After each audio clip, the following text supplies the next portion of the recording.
Exodus 12:43 through 51. The Lord said to Moses and Aaron, "These are the rules for the Passover. Now, no foreigner may partake of it. Any bought slave may eat of it. Eat if you have circumcised him." Now, the reason why he gave it to Moses and Aaron is because he kind of put them in charge of making sure it was kept at that time. Later, it would be the priest's duties to make sure, and eventually everybody's duty. But the priest would be the one to put over it.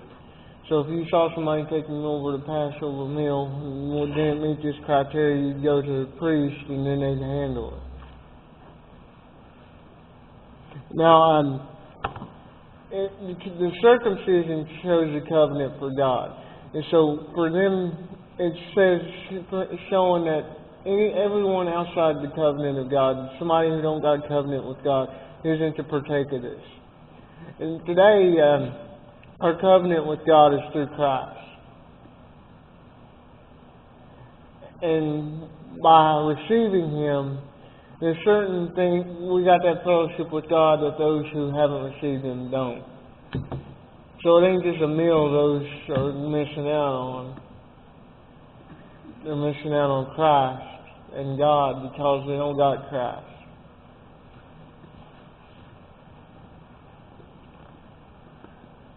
No stranger or a hired man may eat it. Each lamb must be eaten inside the one house, and you must not take any of the flesh outside of the house. You must not break a single bone of it. Now this is important because when Christ died, none of His bones were broken. And the point of that is because of this.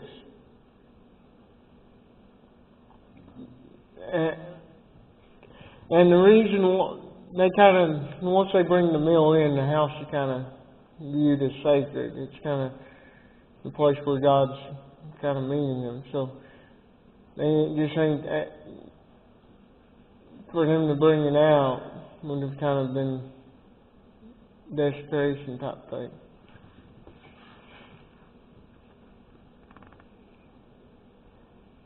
The whole community of Israel shall keep this feast. If there are aliens living with you, and they are to keep the Passover to the Lord, every male of them must be circumcised, and then he can take part. He shall rank as a native born. No one who is uncircumcised may eat. Now, it mentions hired hands ain't allowed to do it. Most of the time, hired hands were like temporary. So they would have been circumcised. If they would have been circumcised, they probably would have been hired hands. Because unless it's just, because normally you don't hire in this community, you don't hire somebody of your same tribe. You don't hire a fellow Israelite. Because more than likely, if they need help, you help them, and later if they need, it ain't really a hire type thing. And if they were made servants or slaves, they would get circumcised. The only ones that wouldn't would have been those that are temporary help, just there for a time, and then go their way. And they also had Passover was so important that sometimes something may have came up and people wouldn't make it. It's the only Jewish feast that actually had a backup day. They had a backup day for those for some reason couldn't make it at the first one. That's how significant it was.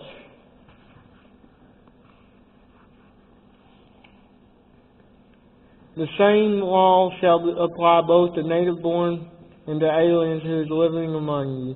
The Israelites did all that the Lord had commanded Moses and Aaron, and on this very day the Lord brought the Israelites out of Egypt, mustered in the tribal host.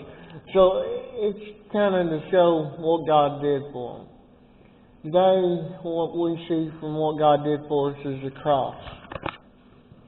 And through that, we'll have Christ kind of changed took what the Lord's Supper was.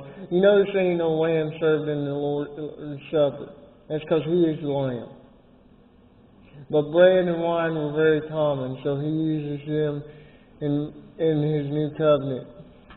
He shows that it's His blood and His bones, and He's the one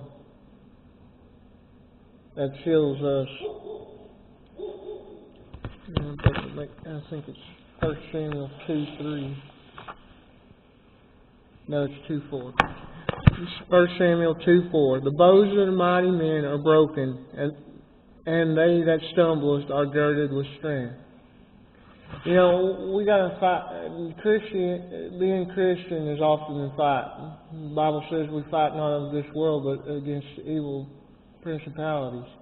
So we are going to stumble if we fight on our own. But when we trust in God, He's going to give us strength to do things. Sometimes He lets us fall just so He can pick us back up and